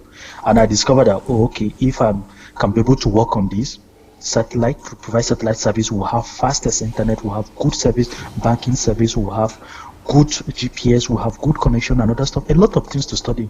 Then I get to discover, I say, okay, we can be able to do this actually, but all those that you need to have that passion first. The passion needs to come naturally. So something that I was so bad in the past, in the school, I went through university, And I did, in short, I studied languages and linguistics in National State University. I came out, I don't even know anything. I couldn't even remember anything I studied. I just wrote my exam, and just passed like that. But today, I came back independently, apart from school obligations. I came back independently and I started studying language. I started knowing which one is the Latin language, which one are the Germanic language, which one are the Bantu, the classification, all the branches, the root of all these languages independently, without having to say, okay, I'm preparing for an exam, developing my knowledge like that. So this is what happened. I describe myself as a late bloomer now. I think that's what they call it, late bloomers, when not knowing anything from a very young age. And today, the knowledge is even past my power, because I found myself reading things that sometimes I get scared, because I end up reading some numerology, some secret geometric books, some kind of secret, what people will call Illuminati or this cultist book, because there is this quest for knowledge. I just want to know everything. I want to know how many ships pass around the world, how many things happen there, why is this economy like that, how can a country sanction this to a specific country, how does it work? So people need to understand right now that understanding your child, understanding your partner particularly, and then once you understand their skill, you understand what they are strong in, what kind of intelligence they have, it will be easy to study them. So if you want to know DSA right now, you know that DSA is a good listener. Some people admire that about you a lot, that you're a good listener, you are attentive, you are very observant. Those are the kind of intelligence. The moment you observe those things about your partner or your child, you can be able to know precisely what to do with them. And then there's a question that Anu asked. He said, what can the church do about it? What can the church do about education? Then you say the church, your answer was that if the church continues in a religious manner, they cannot be able to do anything. What I want to add to this is that we have 4 institutions naturally that are governing our society. And one of the institutions is the church as an institution. Then we have the family as the first institution. But the family get their education, get their moral education through the church. The parent cannot teach the children what they don't know. Most of them are educated by the church. So once the church gets it right, the parent can look to transmit their education to their children. So apart from the family and the church as some of the basic institutions in our society, we equally have the cinema, the movie industry as another institution that teaches our children. So those things, the 4 institutions, the family, the church, the cinema, and the school. These 4 basic institutions are the things that we can handle, fix them into place. So the family learn from the church, the children can equally learn from the school. One school transmit those perfect education. I'm happy that you said they are developing a system for the school education and why people can be able to learn differently from what they are learning today, because honestly, we need it. Today I just watch, there is a course in the university, they call it mass communication. And all they teach you is about media. Are you there? Can you hear me? Yeah. Okay. All they teach you is about media and TV and other stuff. But their syllabus is completely outdated. They are teaching a colonial syllabus, something that the colonial masters left. They left the syllabus that is dated 1930, 1900. They are still teaching it. Today, we're in 21st century. They are supposed to teach mass communication students how to use Facebook to boost their personality, how to use YouTube, how to vlog with YouTube, how to blog. They are supposed to teach them how to create content, how to use their personality to create comedy. In fact, people that are actually exploiting this privileged technology that it is today are people that did not even study mass comm. They just look at you and they observe. They observe you, and the next thing, look at it, a lot of them are doing comedy on the internet today. They didn't study mass communication. It's just that they lost the line. So our mass comm students are left behind. They will go to the university, they will regurgitate an old syllabus, outdated, barbaric, archaic syllabus that doesn't even teach you anything in this century. They'll just go to the class, just write it, regurgitate it, write it perfectly in the exam, and the teacher give you mark and you're good to go. So all those things will not take us to anywhere. Our engineers are graduating. They don't even produce anything. They just go back home. Some of them become bankers. Some of them don't know what to do. Our law students, they just graduate to them till they end up as bankers or they end up as teachers or anything. They don't even know what to do. We are graduating millions of. This year, I learned that 20 million students registered to write JAM. 20 million in Nigeria. 20 million. Highest number to write JAM. Imagine graduating them at the end of the year. What would they teach? Like, not all of them are even getting selected to the university. Just few of them. Maybe at the end of the 1 point something million, they will just get accepted in those universities. And some of them will be rejected. They have to wait till the next year. Then they are going into the school again. So the society is not helping the entire situation. So yes, so the 4 pillars in the society: the family, the church, the schools, and the cinemas. So all these things are the things that we can be able to find a way on how to incorporate some of this teaching, how to re-educate our people. Because if the family sometimes they sit down to accept that the children watch television, learn this thing. Some of these cartoons that the children watch are very educative. They can change an entire perception completely. I came here in France and I then discovered that most of my friends are from the Republic of Guyana, some of them from all these Caribbean countries. They know so much about Nigeria through watching Nollywood, but the only thing they know is about juju and witchcraft. And through watching those juju witchcraft, they have this perception of Nigerians as Nigeria as a country where they do all this juju stuff. Some of them are frightened even about Nigerians. So I said, look, I didn't realize that Nollywood is that large until you travel out of the country. You see that it's popular all over the continent, all over the world. All these black countries are watching these things. So Nollywood has the opportunity to change the perception, to educate millions of people around the world, but all they produce are mediocre content, which give wrong perception, wrong teaching, so all those things. Anyway, I've talked too much. Let me stop here, and thank you so much for raising this topic. Beautiful. Thank you so much. Bye. Yeah. Awesome. Thank you, Mr. Innocent. We still have some callers, right? Okay, so let's get other callers who would like to contribute to our conversation today on vision and foresight. Vision and foresight. So the way to do it is to, if you want to contribute, is to go to Facebook Messenger, search for Olena S, that is OLENAS .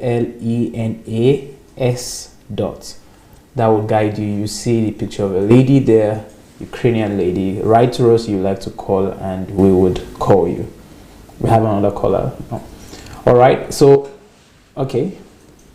Hello. Hello. Good evening from Kyiv, Ukraine. Good evening. This is Ada from Los Angeles, California. Awesome. Welcome. Yes, you didn't tell us you studied psychology, so come be honest with us next time. You said you studied journalism, but you dropped a lot of psychology gems right now. Oh, okay. In what area? You talked about mind mapping. You talked about learning skills. You talked about you compressed everything in such a way that what we spend years, if not 4 or more, learning is what you just compressed to make people understand autism to start with. I have a little cousin who's autistic, but I encountered him the first time and I was like, Speak louder. Can you hear me? Yeah, I think you need to speak directly into your device. Oh, okay. So I encountered his resistance. Now it's good. Now it's good. Stubborn. Yeah. Oh, great. I thought he was just being stubborn. He couldn't do anything else. He was not interested in participating. But the minute P-Square music came on, oh my God, the boy's he would light up. He would sing every lyrics back to back, everything. It was like I was looking at a totally different kid, But the only sad thing is, back in Nigeria, autistic centers or people that help with that, they cost a fortune. Because I had to report to my uncle that, do you know what your son has? You need to take him to a special school, putting him in public school. They just leave him to the corner of the room because he does not want to interact. But the minute music comes on, this boy lights up. So you can imagine what he's having to go through. And there are so many children that are being left, they fall by the wayside because from parents, like Innocent said, church, states, the system has completely failed. And the parents are left to be managing what they think is a problem, unfortunately. When you were talking about autism and how it bypasses the mundane things of our everyday life, it just made so much sense. Most autistic people, they zero their efforts, their focus into one thing. Some can do maybe 1 or 2, but their gifting is zeroed down so finely and so perfectly that when you see them do what they do, you know that they're operating at a superhuman level. But just like you said, that's where we are even supposed to be operating, but we are so distracted with bills, we are so distracted with Owambe, we are so distracted with what the next person is driving. Of life. But an autistic person's brain only lights up when that thing they want comes on. So you can see how they are numb to everything else, but when what they are passionate about comes in front of them, their entire body, their brain, everything is aligned, and they utilize their brain 100%. What a gift! What a privilege to be able to zero down your focus and your energy to just do what you were brought to this world to do. The young man with the photographic memory, he could be the next Picasso. But what Anu was saying is that people who have that autism, they think rather it's not a blessing. Yeah, it is a tragedy. Curse. Oh yeah, my auntie thought she was cursed. No. She felt the man must have done something to offend God. She must have done something to offend God. Maybe it was how she was when she was young. And I was like, autism has nothing to do with all this superstition. Autism it's in the blood. That's what the child was born with. You work with the child, you get them the help they need. That's. But it's a tremendous advantage. Oh yes, DSA. Sometimes when I look at autistic children, what they're able to do, some of them can. When you even talk about photographic memory, their retentive memory is on another level. It just is just a window, a snapshot to what the human being is actually capable of. But everything has been dumbed down by the unnecessary. It's like the devil has succeeded in making us irrelevant by making through us distractions. Yes, because I was listening to a gentleman who by the name is George Glider, and he was like, when the industrial age came, people then, the Marxists, were thinking computers will exceed human brain. He said, yes, when you zero it down to just calculations, of course you will exceed human brain, because the human brain can do so many things. We've just not been able to put a laser focus to one thing. But the computer cannot be creative like a human being. It is garbage in, garbage out. The same parameters you put into the computer is the same one it brings out. So, but for the human being, it interacts with the environment, the people, the society, figures, factors. There's so much going on. And you can see that God created the perfect machine.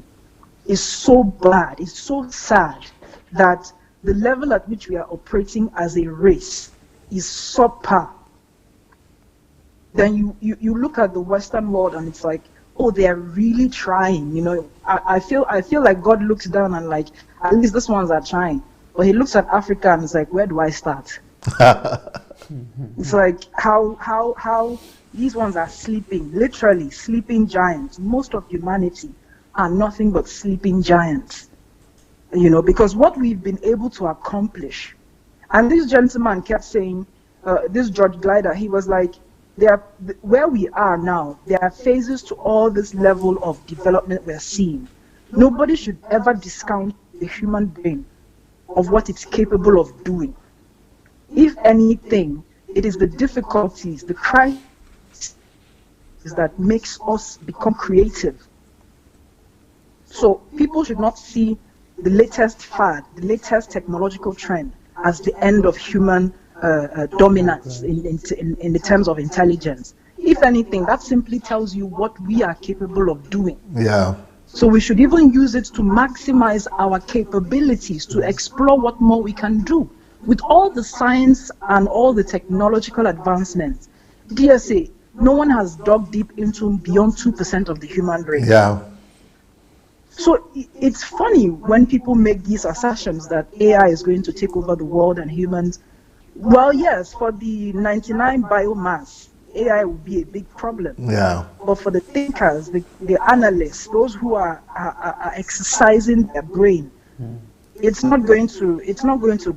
walk up on you. I mean, look at Elon Musk. Before Elon Musk, space shuttle and rocket was actually rocket science. Only for him to come and make it like commercialization of transportation. It's like, who does that? But the young man thought, he was thinking, he was exercising, he was initiating his brain capacity. It was like he was perspiring that I must figure this out. And he did, you know. So Nigerian education at this point, oh wow. But one thing, dear say, that you did mention that I really want to appreciate you for is, you know, it's like, you know, when you talked about systems, Yeah. you put something in place, it produces or reproduces itself. Yes. You know, right now it looks impossible. And thank you for bringing up the conversation about Obasanjo's presidency. Yes. All the name callings. If I remember one thing about Obasanjo, it was his aggressive leadership. Yeah. He was one that negotiated Nigerian debt deals. Yeah. You know, he was the one that did he saved up the money for the treasury. Yes. You know, so he was not people's favorite, but the man was in a hurry to accomplish something, to achieve something. Yeah. And he went about it. The naysayers he put aside, the insubordinate members of his cabinet, he took them out. So he was not about any business of distraction. Yeah. And that was one thing I could say was visible about his presidency. Beyond that, people would say he took one thing, he took another, he made money, he did. Whether he did or he didn't do, that statement you made just reminded me that the leadership problem in Nigeria can actually be resolved. Yeah. Once you have somebody in the helm of affairs who is intentional and aggressive, the rest of the pack will follow. Yeah. It's possible, it's doable, because before now, you know, I was telling my mom that it seems to me that Buhari is a stand-in. Better him than anybody who will aggressively take us back. Yeah. So let us be, not that we are stagnant, but let us just be moving slowly. That's That's just the way I perceive Buhari's governance. We are moving, but it is a very slow progress. Anybody outside Buhari would have catapulted us backwards. And somehow it's as if God is preparing a leader that will take this slow and steady horse and turn it into a race horse. Amen.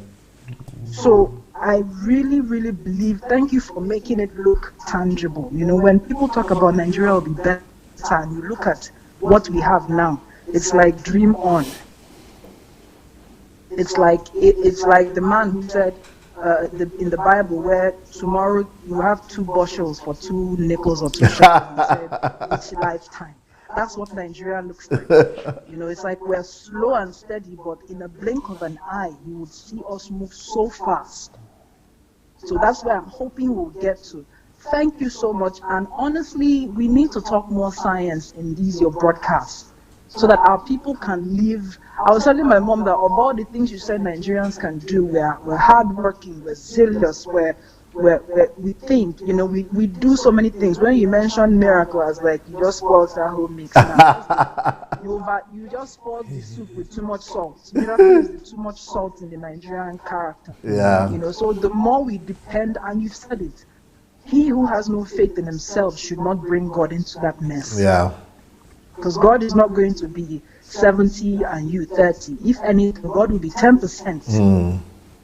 And you are going to be the 90 because he has created a perfect machine. And like you said, God does not micromanage. So he cannot come and be moving your leg and your hand and helping your eyes to blink. You know, unless you're a faulty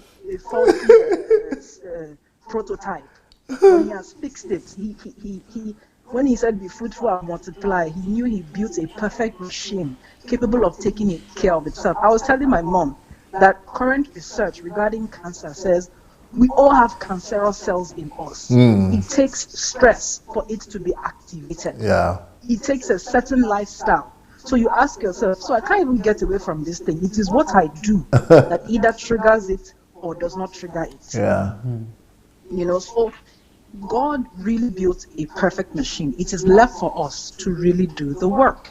That's right. It's God is like an African man who gave birth to 10 or 15 or 20 children.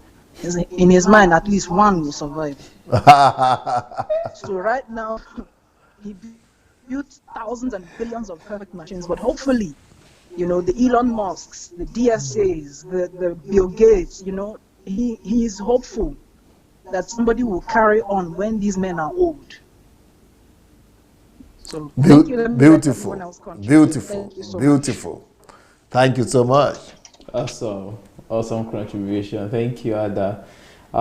We have one more caller. Let's get the final caller for today. Well, this is Fixing Nigeria, guys, and if you are joining us for the very first time, thank you for tuning in today. This program is a constant program. Every Friday we're here by the grace of God to conduct this program, but we have another caller now, so we'll receive the caller and then give more information about it. Okay, but in the meanwhile, about what? About more information about the programs, the time. Okay. I was talking about the program. So do you have the caller? Okay. Hello, caller. Good day, Dr. DSA and Dr. Anu. Hello, sir. Hello, sir. How are you today? Good day. Good day, sir. This is Celestine from Ogun State, Nigeria. It's been a while. Yes, sir. It's been a while. How are you, sir? Doing fine. How are you doing today? I'm cool, sir. Thank you, sir. Good. Yes, sir. Please, I have a question. Yes. Considering the issue of Nigeria, my observation has been that the structure we are running in this country is stated in the book as federal system. Yes. But the system is not working for us. Okay. Especially the Southwesterners. Okay. They are looking for opportunity for self-determination. I know you have been talking about reconstructing Nigeria. Yes. But I think also we need a system that can work in this country. Okay. And from the history, when we were running regional system, it seems people have sense of belonging and things were working. Okay. So please, I want to ask, what is your view about restructuring, as in changing the system that we are running in Nigeria? It's not really federal, and a lot of things are wrong. Okay. That's just my question. Will you stay on while I answer? I may cut and keep on watching you. Okay, good. Okay, I will answer you. Thank you. No problem. Thank you, sir. Yes, sir. Okay, what was my thought on restructuring? I already answered that question many times, and I have a whole program that is dedicated to that, reconstructing Nigeria. I don't believe in restructuring. Even if they are going to do it, I don't see it as a solution. It will still not bring solution. Let's say right now we restructure Nigeria, and even we divide Nigeria, and we have Yoruba Republic, or what do you call Oduduwa Republic. Let's say we have Oduduwa Republic. You answer the question, who are the people going to be ruling in that Oduduwa Republic? Is it not the same people, the same elite who are ruling now? Of course, they are going to be the same, because they are the ones who are influential, they are the ones who have the money. Now, you spoke about sense of belonging. So what would that give you? If you say you are sense of belonging, exactly that is what is going to give you corruption. Sense of belonging will say, okay, it's our own, we want to share it. That is what they are going to be doing. And it is not because it was regional government that made the Western region that time to be successful. No. The thing was, there was a factor. That factor that made Western region to be successful in that time was by the name of Awolowo. Awolowo was the factor that made the difference. It is not the system, it's not the region, just because it's a region. No, no, no. It's because of the dynamic leadership of Awolowo. Awolowo was a genius of a man, and he pushed for transformation. So that was the thing. Once Awolowo stepped down like this, Western region became hell. Go and read the story. It became hell. In fact, Western region became the problem and the cancer of Nigeria, despite the fact that it was a region. As a matter of fact, any attempt to go and do region or something right now, okay, you are in Ogun State. So by the time you do region, where is the capital of Western region going to be?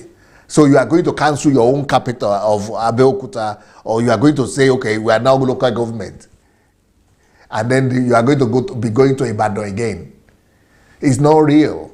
And also, the smaller unit is, the easier it is for you to be able to take care of your own people. But when it becomes a large, wide region like that, without, just one region, all the 6 states will just be one region, then, you haven't run into another problem. So I don't believe that regionalism is the answer, because if you don't change the content of the people, I believe that reconstruction is what we need. We need to reconstruct the minds of Nigeria. We need to reconstruct the character of Nigerians. We need to change the value system of our people. We need to change the virtues of our people. Nations are great, not because of the virtue of their wealth, but because of the wealth of their virtues. We need to make our people of virtues, people who are tenacious, people who are diligent, people who are hardworking, people who have trust, belief, and faith in themselves and in the country and their future, people who are persistent, people who are persevering, people who can endure, people who have stamina, people who have the qualities of character, people who have integrity, people who are able to produce, and people who can create goods and services, people who have the spirit of excellence, people who are analytical. By the time we put all those qualities and change the mindset of our people, it doesn't matter what the system is. Now you tell me, do you know the system that is in Austria? Tell me, what system is there? Do you know the system that is in Sweden? Do you know the system that is in let's say France? You see, all these countries, you don't even care what system they have. What is the system in England? What is the system in Canada? The people don't even care what system, as long as the content of the people are changed, and as long as the value system of the people are correct, and they are walking in the right direction. They are doing, it is the people. Development comes as a result of what the people. If the people are not developed inside and they are not virtuous people, they cannot develop. They don't have the capacity in them to build a developed people. A developed country. It doesn't matter what you call their region or what they call their state. They will still be backward. But regionalism will lead to civil war. Just like it led to civil war. It is one of the things that regionalism did in the 60s. It led to civil war in the Western Nigeria. Before the war with Biafra, there was a civil war within the Yorubas, among the Yorubas themselves, before the Biafra war. So, I would not say, regionalism is our answer. It will only make our elite to be more greedy. It will only make our elite to be more controlling of their own resources. It will only make the little people to be able to share and be able to plunder the riches that belong to the whole country. Now at least there is a few control, or a little bit of control coming from the federal system. Well, I want to hope that Mr. Celestine got his answer, and not just Mr. Celestine, but any other person who is listening to us right now who might have had a similar question. Well, dear viewers, thank you for being with us today on Fixing Nigeria, discussing on the subject of vision and foresight. You can watch this whole episode again by going to Dr. Sunday's YouTube channel. That is Dr. Sunday Adelaja. If you search the playlist titled Fixing Nigeria, you'll be able to watch the whole episode and also previous episodes. Well, we'll be back next week Friday, 7 p.m. Ukraine time, that's Kyiv time, 5 p.m. Nigerian time, 5 p.m. UK time. I remain Anu Ojo and Dr. Sunday. Thank you so much for your time. Thank you for being with us. We hope you are getting something from here. Please go and put them to practice. And while we have the lockdown all over the world, it's an opportunity for you to do your own solitude and be able to look for the series or that on YouTube or on SoundCloud. Go and look for the series and be determined to cover as many series as possible while the lockdown is going. It's your opportunity to reproduce yourself and to give life to yourself. Thank you so much. Peace.